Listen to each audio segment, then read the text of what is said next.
और जहां भारत में चर्चा है और टोटल सोशल साइट्स पर, तमाम सोशल साइट्स पर यह खबरें चल रही हैं कि 4,000 और 3,000 रुपये में नर्सरी, एलकेजी, क्लास 1 या छोटे बच्चों का किताब मिल रहा है, जिसमें सबका अपना अपना कमीशन तय है।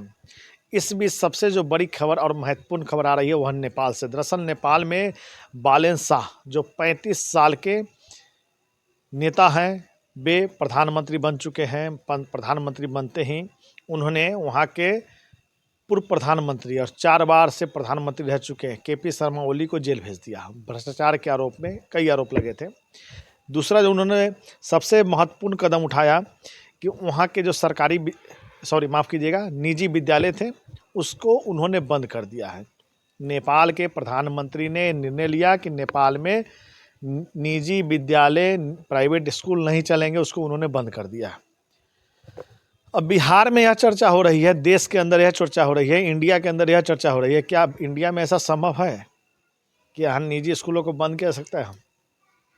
बंद नहीं किया सकता है, लेकिन सरकारी विद्यालयों को बेहतर जरूर बनाया जा सकता है। याद कीजिए केजरीवाल का वह दौर, जब वे सत्ता में आए थे, दिल्ली की सियासत में उन्होंने कदम रखा था और दिल्ली के लोगों ने उन्हें सर आंखों पर बिठाया था।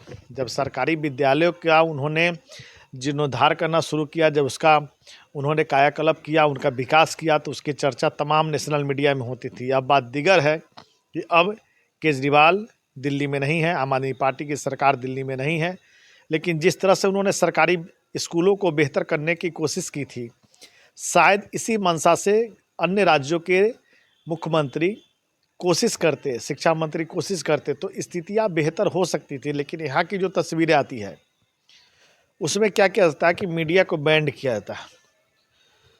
अब समझिए इसको कि सरकारी विद्यालय में मीडिया के प्रवेश पर बैन है। आप कैमरा, माइक लेकर नहीं जा सकते हैं। जाने पर उन्होंने एक लेटर निकाल रखा है शिक्षा विभाग से कि आप उस पर किसी मीडिया कर्मी पर, किसी यूट्यूबर पर, किसी सोशल मीडिया कर्मी पर आप केस कर दीजिए, FIR कर दीजिए। अब होता क्या है कि जो सिस्टम बेहतर होनी चाहिए थी, जिस सिस्टम की पड़ताल होनी चाहिए थी, वो सिस्टम बेहतर हो नहीं पाता है। सरकारी विद्यालयों का जो हाल है वो आपसे छुपा नहीं है। वहाँ पढ़ाई की जो स्थिति है उससे बेहतर अपने बच्चों को पढ़ाने के लिए यहाँ के लोग, बिहार के लोग, भारत के लोग निजी विद्यालयों में बच्चों को भेजते हैं।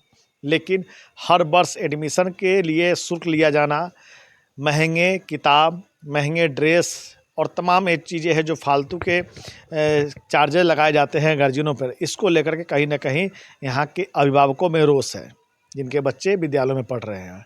अब सवाल यह उठता है कि आखिर इसको सुधारने के लिए भारत सरकार या बिहार सरकार के पास या सरकार के पास कोई योजना नहीं है, कोई ऐसा तंत्र नहीं है जो बच्चे का 3,000 4,000 में महंगे किताब बेच रहे हैं, क्या उसे रोकने के लिए क्या कोई ऐसी योजना नहीं बनाई जा सकती है? क्या भारत में कोई ऐसा सिस्टम नहीं है जिससे इन अभिभावकों से जो लूट हो रहा है उसको रोका जा सके? बड़ा गंभीर सवाल है। यहाँ तो बड़े बड़े प्रबुद्ध लोग हैं, जानकार लोग हैं, विद्वान लोग हैं। अब ऐसे में सवाल उठता है कि इस चीज़ को अगर रोकने के लिए ना कोई सिस्टम है, ना कोई तंत्र है, ना कोई आगे आ रहा है, तो बड़ा गंभीर मुद्दा है। और नेपाल के जो प्रधानमंत्री हैं वो सुर्खियों में हैं, वाहवाही बटोर रहे हैं कि उन्होंने निजी विद्यालयों को बंद कर दिया। वहाँ से खबरें यह निकल करके आई थी कि निजी विद्यालयों का नाम बदल दिया जाएगा, लेकिन जैसे वे प्रधानमंत्री पद का शपथ उन्होंने लिया, नेपाल के प्रधानमंत्री बालेन शाह ने वहाँ के निजी विद्यालयों को ही बंद कर दिया और कहा नेपाल के प्रधानमंत्री ने कि जो सरकारी स्कूल है उसी में अफसर, व्यवसायी, तमाम लोग के जो है, आम लोग के भी बच्चे जो है वहीं पढ़ेंगे। अब ऐसे में सवाल उठता है कि वहाँ का जो सरकारी विद्यालय है उसकी बेहतर व्यवस्था हो जाएगी या करने की कोशिश की जाएगी। इंडिया में शायद वो हो नहीं रही है और यही वजह है कि आप प्राइवेट स्कूल और कोचिंग का तो हाल मत पूछिए। जिस गली में, जिस जगह पर खोजिएगा वहाँ मिल जाएंगे, जब चाहिएगा वहाँ नामांकन हो जाएगा। बस फीस थोड़ा ज़्यादा रहता है। फीस इतना कि गार्जियन का, अभिभावक का थोड़ा असर पड़ जाता है।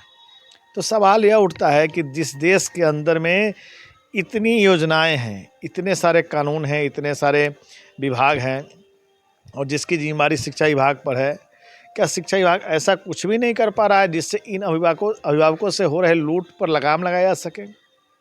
नेपाल में बालन शाह की सरकार ने तो कर दिया, भारत के तो किसी राज्य में ऐसा करने को नहीं मिला। हाँ, आम आदमी पार्टी की सरकार जब दिल्ली में थी तो केजरीवाल ने ऐसा किया था कि वहाँ के सरकारी विद्यालयों को बेहतर कर दिया था, और वहाँ सरकारी विद्यालयों के जो स्थितियाँ थी वो नेशनल मीडिया में आ गई थी।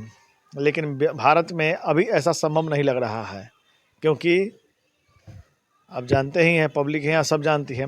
इस बीच यह सबसे अहम सवाल है कि इंडिया के अंदर में निजी विद्यालयों में जो अभिभावकों से लूट हो रही है, शोषण हो रहा है, उसको रोका नहीं जा सकता है।